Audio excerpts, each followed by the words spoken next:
Sicuramente anche tu in casa hai dei sottopiatti o dei complementi che non ti piacciono o non stanno più bene in casa tua. Ti insegno a decorarli, anche se sono tutti di plastica come il nostro. Progetto numero 2, aspettando il Natale.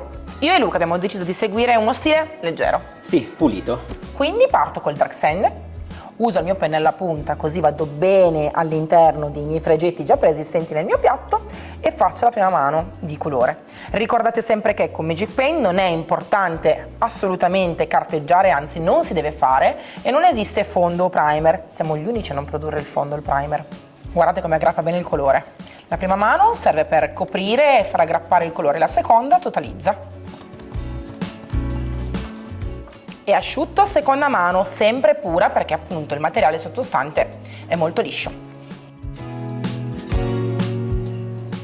Luca ha scelto di anticare questo piatto. Abbiamo bisogno di morbidezza. Quindi un cucchiaino di vintage che è il mio marrone cioccolato e acqua. Questa tecnica si chiama lavaggio.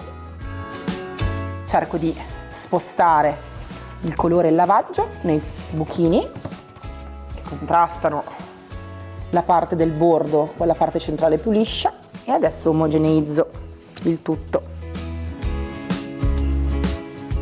picchiettando col pennello, asporto l'eccesso e ora con un pannettino in microfibra strizzatissimo, quindi umido ma molto strizzato, vado ad alleggerire il bordo e in questo modo metto in rilievo tutta la lavorazione con i fregi.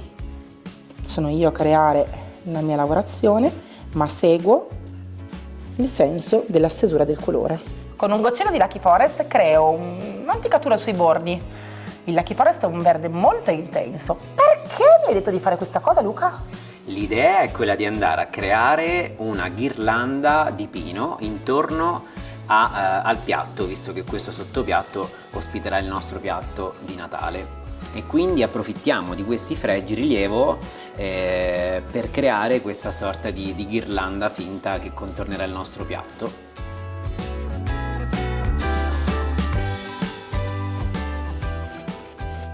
Luca ha tutto un progetto in testa, verde, che comunque deve usare il nuovo colore Magic, il nuovo color rosso, il True Love. Ha sostituito il Love, ma solo per migliorarlo. Fammi vedere cosa combini. Allora, approfittiamo di questo Lucky Forest che ha creato intorno al sottopiatto dei rametti, sì. E quindi andiamo a far nascere delle bacche con il True Love proprio laddove non c'è il verde. Fa vedere, così ti copio. Irregolari. Ti seguo con il secondo sottopiatto. Sì.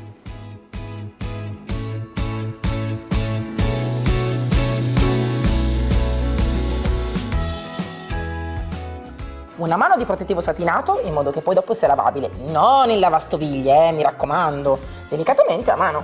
Delicatamente. Ovviamente il piatto deve essere asciuttissimo, mi raccomando. Io per facilitarmi il lavoro l'ho asciugato con il phon. Le mise en place di Luca sono sempre spettacolari, sei proprio bravo, eh. Non per niente ti chiamo a collaborare da Terni. Io ti ringrazio. Scherzi a parte, è riuscito a rendere elegante, ma ha smorzato anche, diciamo, il fatto che ci siano tante ghiande, il fatto che ci sia tanta decorazione, perché su questi sottopiatti ci sono ben 3 tecniche. È bellissimo, una vera tavola in stile country chic da utilizzare sia a Natale, nelle feste, che dopo. In inverno, sì, assolutamente tutto l'inverno. Facciamo vedere a casa com'è, bene, nel dettaglio, sì. Ma noi ricordiamo solo che i rivenditori Magic Paint per i prodotti utilizzati li trovano sul sito www.magicpaint.it oppure, se non avete un rivenditore vicino a casa, sull'unico sito italiano che rivende Magic Paint, www.easyron.com. Non la trovate su Amazon. Ciao! Ciao!